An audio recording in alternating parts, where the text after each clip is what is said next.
Voilà, bonjour à tous. Je voudrais peut-être réagir un petit peu aux travaux de la matinée auxquels je n'ai pas pu participer, mais dont j'ai pris connaissance, notamment à partir du dossier qui nous a été remis à tous dans le cadre de ces travaux. Et ce que je voudrais vous dire tient en 7 points. On va voir si j'arrive au bout, parce que je sais que j'ai 15 minutes pour m'exprimer et je ne voudrais vraiment pas dépasser ce temps de parole, ça ne serait pas correct. Première chose, c'est une question qui, je pense, a été posée ce matin dans les termes suivants. Je pense, personnellement, que c'était une question oratoire, c'est-à-dire une question qu'on pose, mais dont on connaît en la posant déjà la réponse. Est-ce que la diminution tendancielle de la part des salaires dans la répartition des richesses, est-ce que c'est le fruit d'une évolution historique spontanée ou est-ce que c'est un projet politique? Je pense que c'est une question oratoire, je pense que tout le monde dans cette salle sait que c'est un projet politique et nous avons à cet égard, cette semaine, reçu 2 confirmations de cette conviction. La première, c'est l'intervention de Jean-François Héris, le nouveau patron des patrons wallons, sur la première, dans l'émission de Bertrand Haine. Bertrand Haine lui demande, ce 3 octobre, Monsieur Héris, pour vous, il faut penser à un gel des salaires pour les prochaines années, il ne faut pas les augmenter, et le patron des patrons wallons répond ceci, et c'est très intéressant. Il dit, le déficit de compétitivité des entreprises belges ne peut pas continuer, bon d'accord, ça c'est un scoop, mais il ajoute, qu'est-ce qui va se passer? Dans les 2 prochaines années, nous aurons, imaginons, 3 index. Ça veut dire une augmentation de nouveau de notre coût salarial de 6%. Ce n'est pas acceptable. Le bureau du plan a défini que si on pouvait revenir à un niveau de compétitivité égal à celui de nos voisins proches, on créerait des dizaines de milliers d'emplois. Et voilà ce qui m'intéresse, c'est la fin. Ça, c'est la vraie distribution de la richesse. Donc, il y a une pensée patronale sur la redistribution. Elle est ici résumée par M. Jean-François Héris. Et un deuxième exemple, un jour plus tard, le 4 octobre, c'est hier je pense, le 4 octobre, une grande fédération patronale belge, la Fédération d'industrie technologique, Agoria, elle nous dit quoi sur ce sujet? Est-ce qu'il y a donc un projet politique à vouloir faire diminuer la part des salaires dans la répartition des richesses produites? Et Agoria dit ceci: l'emploi dans les entreprises n'augmente que si la part des salaires dans la valeur ajoutée ne dépasse pas un certain niveau. C'est le même discours. C'est donc le discours c'est le point de vue d'un certain patronat sur la redistribution. Et au fond, ça n'est jamais que la reprise de la vieille thèse d'Helmut Schmidt. Vous connaissez ça par cœur. Les profits d'aujourd'hui sont les investissements de demain et les emplois d'après-demain. Et nous savons, et je pense que les scientifiques et les chercheurs qui ont pris la parole ce matin font partie de ceux qui ont montré que ça faisait partie du mythe et que ce n'était pas la réalité. Donc voilà, première réaction à cette question, est-ce que c'est un projet politique ou est-ce que c'est le sens de l'histoire? Et puis à un moment donné, on se dit, tiens, la part des salaires a diminué. Non, je pense que c'est vraiment un projet politique et que, de ce point de vue, le patronat belge est, si j'ose dire, en avant. Une autre question a été posée ce matin, plutôt dans le registre du que faire. Et au fond, je crois que c'est Réginald Savage qui a posé cette question. En tout cas, je l'ai lu. Je ne sais pas s'il l'a posée effectivement ce matin. Et la question était, est-ce qu'il faut répartir mieux les revenus productifs primaires, donc les revenus avant redistribution fiscale et sociale, ou est-ce qu'il faut renforcer la redistribution sociale secondaire? Et si on parle de ça, bien entendu, on vise les prestations sociales, les impôts et les services publics. Et je dois dire que cette question de Réginald nous interpelle toujours par ses travaux, mais celle-là, elle m'a particulièrement interpellé et elle m'a particulièrement rendu perplexe. Je dirais qu'il faut faire les deux, évidemment. Et je pense que si l'on devait décider de ne plus s'occuper que de l'amélioration de la répartition des revenus productifs primaires, et donc ne plus s'occuper de la fiscalité, ne plus s'occuper de la hauteur des prestations sociales, ne plus s'occuper des services publics. Je pense qu'on couperait une des deux jambes du mouvement syndical, ou un des deux bras, bref, on couperait le syndicat, on l'empêcherait d'encore bouger. Je crois qu'il faut faire les deux. Certes, la répartition des revenus productifs primaires, c'est un combat syndical pur sucre, c'est celui dont Claude parlait tout à l'heure, c'est notamment celui que nous allons mener ensemble dans le cadre de l'AIP. Mais l'autre combat, le renforcement de la protection sociale, des services publics, etc., c'est un combat, lui, peut-être moins syndical au sens étroit du terme, mais proprement syndical. C'est un combat politico-syndical, avec d'ailleurs des cibles différentes. On vise dans le premier cas, bien entendu, frontalement les employeurs. Dans le second, c'est évidemment les pouvoirs publics que l'on interroge, que l'on interpelle et que l'on essaye de faire changer de politique. Troisième réaction par rapport aux travaux de ce colloque, c'est une interrogation. C'est plus une question, enfin c'est presque la même chose, une interrogation, une question. Je veux dire que les organisations syndicales, la mienne en particulier, mais je pense qu'on n'a pas le monopole de ça, on a au fond fait une petite concession aux politiques de compétitivité. Pas d'hier, c'est pas récent, c'est quelque chose d'historique qui fait partie de notre histoire et qui nous accompagne. On a au fond toujours dit, à partir d'un certain moment en tout cas, on a dit, la compétitivité quantitative, c'est-à-dire la compétitivité par les coûts, c'est pour nous un discours très très difficile à entendre, mais on peut parler de la compétitivité qualitative. Et la compétitivité qualitative, c'est quoi? C'est être les premiers par la qualité. Et on prenait toujours cet exemple, mais à un moment donné, on n'a plus pu le prendre parce que cette entreprise est tombée en faillite. On prenait toujours cet exemple d'une entreprise qui s'appelait De Portere, qui fabriquait des tapis, des moquettes, et on disait, vous vous rendez compte, vous connaissez le secteur du textile, vous savez combien les Chinois nous font une concurrence terrible, et les pays asiatiques en général, et bien De Portere plaçait la moquette dans le bureau du secrétaire général du Parti communiste chinois. C'est dire que c'était la compétitivité qualitative. Alors, on a fait ce choix, à un moment donné, je pense, assez généralement dans les organisations syndicales, de dire, ça c'est la bonne compétitivité, c'est celle dont on peut parler, c'est celle par la qualité. Et donc, c'est vrai que ça nous donnait une opportunité de pouvoir dire aux employeurs, vous devez respecter vos obligations en termes de recherche, d'innovation, de formation de votre personnel, etc. Est-ce que ça a été une bonne idée? Eh bien, je vous disais que c'est une interrogation parce que je pense que ça a été à la fois une bonne idée et une mauvaise idée. Une bonne idée parce que vous vous souvenez probablement de ce qu'on vous a lu ce matin.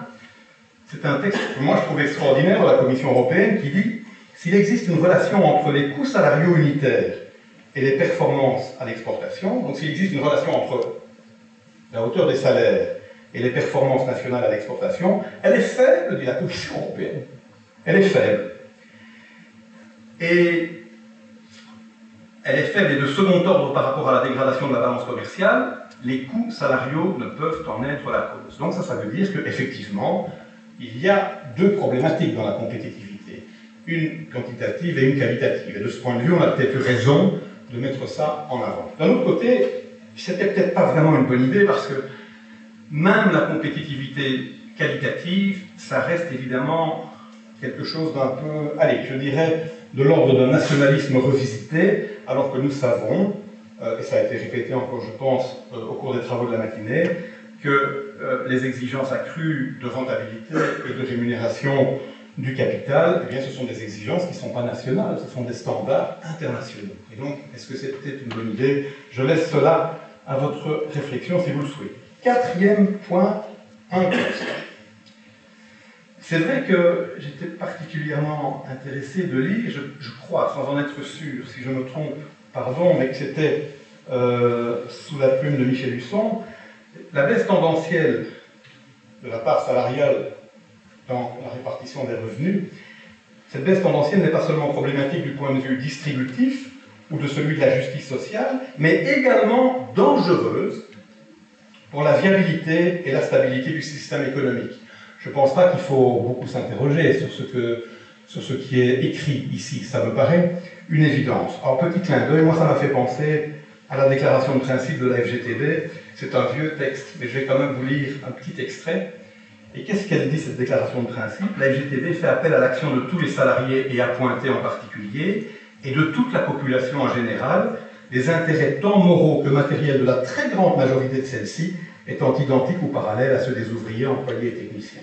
Voilà, je l'ai dit. Cinquième remarque, une conviction.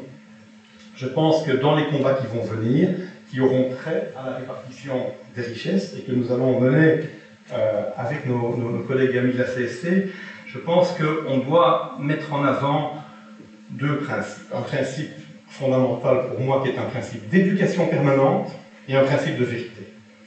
Le principe d'éducation permanente, on va en avoir bien besoin parce qu'on rame méchamment à contre-courant, et c'est vrai que l'organisation de votre colloque, elle vient bien à point pour mettre en avant une pensée un peu hétérodoxe de l'économie et de la répartition des richesses. Mais on va encore en avoir besoin après le colloque, vous le savez bien. Et puis, un principe de vérité aussi. C'est clair que 6% de perte de PIB sur 40 ans, c'est énorme, c'est tendanciel comme on dit. Bon. 23 milliards d'euros, hein, 6%, ce chiffre est faux parce que c'est pas comme ça qu'on calcule, mais 6% de 380 milliards d'euros, ça fait 23 milliards d'euros. Et pourtant, et je ne sais plus si c'est Réginald ou Michel qui l'ont dit ce matin, mais il n'empêche que la crise, elle a, mécaniquement cette fois, c'était pas un projet politique du monde des employeurs, elle a produit une remontée de la part des salaires. Elle a produit cette petite remontée parce que la récession économique, disait le chercheur, la récession économique, elle a produit une chute brutale de la productivité, et les salaires réels, ils finissent par s'ajuster, on connaît les principes, mais ils peuvent s'ajuster avec un retard. Bien, je pense qu'il faut savoir intégrer ça dans la réflexion. Ça veut dire que ça va être encore plus difficile, puisque effectivement les taux de marge des entreprises ont pu, mais à un moment lambda, pas de manière tendancielle et pas sur 40 ans, ont pu un peu diminuer. Et je fais partie de ceux qui pensent qu'on ne va pas construire des succès syndicaux sur des mensonges ou sur des omissions. Ça va être difficile, j'en suis vraiment persuadé. Alors, deux considérations encore. Une considération juridique dont vous pourriez vous dire avec quoi est-ce qu'il vient, ça n'a pas sa place dans les travaux du jour. Et pourtant, je voudrais quand même dire un tout petit mot des travaux de quelqu'un que je trouve un scientifique et un académique important en matière juridique, c'est Marc Rigaud de l'Université d'Anvers. Et il est intéressant, Marc Rigaud, parce qu'il explique très très bien, au point de vue juridique, les pas de deux et les relations entre le travail et le capital. Et au fond, la première chose que dit Marc Rigaud, dans un ouvrage qui est déjà un peu ancien, mais qui a gardé toute sa pertinence, je pense, il dit ceci: l'économie de marché subordonne l'apport du travail au processus de production à l'apport du capital. Ça veut dire quoi? Ça veut dire que, certes, le travail est indispensable à la production de biens et de services, mais le travail, chacun le sait dans cette salle, n'ouvre pas, en principe, n'ouvre pas la voie à la propriété ou à la copropriété de l'entreprise. Seul l'apport de capital ouvre la voie à l'actionnariat. Les travailleurs ont d'autres compensations que la propriété de l'entreprise. Quelles sont-elles? Elles sont très connues. Si on est salarié, c'est le salaire. Si on est indépendant, c'est l'honoraire ou c'est l'indemnité. Alors ça peut paraître une évidence, mais ça n'est une évidence que dans notre monde culturel, avec le droit que nous avons, l'économie de marché que nous avons, le capitalisme dans lequel nous baignons depuis que nous sommes tout petits. Et la meilleure preuve, c'est que quand le législateur a posé le geste de tracer les contours des règles pour la mise en place des associations sans but lucratif, bon, il n'a pas dit ça, il n'a pas dit les propriétaires des ASBL, ce sont ceux qui apportent le capital. On peut parfaitement, dans ce cadre-là, venir apporter son travail et faire partie alors effectivement des copropriétaires de l'entité juridique ainsi créée. Et donc ça veut dire que ce que Rigaud apporte, je pense, dans ce type de débat, c'est de nous rappeler qu'entre le capital et le travail, il y a le pouvoir. Et il y a le pouvoir, ça veut dire il y a l'argent. Puisqu'accumuler du capital, c'est accroître son pouvoir. Et en somme, par la position de force qu'ils occupent, les propriétaires de capitaux poussent ceux qui doivent vivre de leur travail à se vendre et à se concurrencer sur un marché. Et c'est le moment de se souvenir qu'un contrat de travail, toute la jurisprudence est claire à cet égard, mais même la loi, un contrat de travail, c'est une prestation, c'est un salaire, mais c'est surtout un lien de subordination. Et on est au fond là devant une subordination un peu comme au Vatican. J'entendais dans ma voiture en arrivant qu'on se demandait s'il y avait une justice indépendante au Vatican. Je crois que la réponse est non, puisque le chef de l'Église, il est à la fois le législatif, l'exécutif et le judiciaire. Mais allez, attention, hein, c'est facile de parler de ça, mais les employeurs, c'est la même chose. L'employeur, dans son entreprise, il est le législatif, puisqu'il édicte les règles applicables à l'organisation du travail. Il est l'exécutif, puisqu'il prend les mesures nécessaires à cette organisation. C'est essentiellement cet aspect exécutif, le pouvoir de donner des injonctions, le pouvoir d'ordonner, et il est évidemment aussi le juge, ne fût-ce que le juge disciplinaire, et il n'est donc pas étonnant que le droit belge ait mis en avant un pouvoir discrétionnaire de licenciement.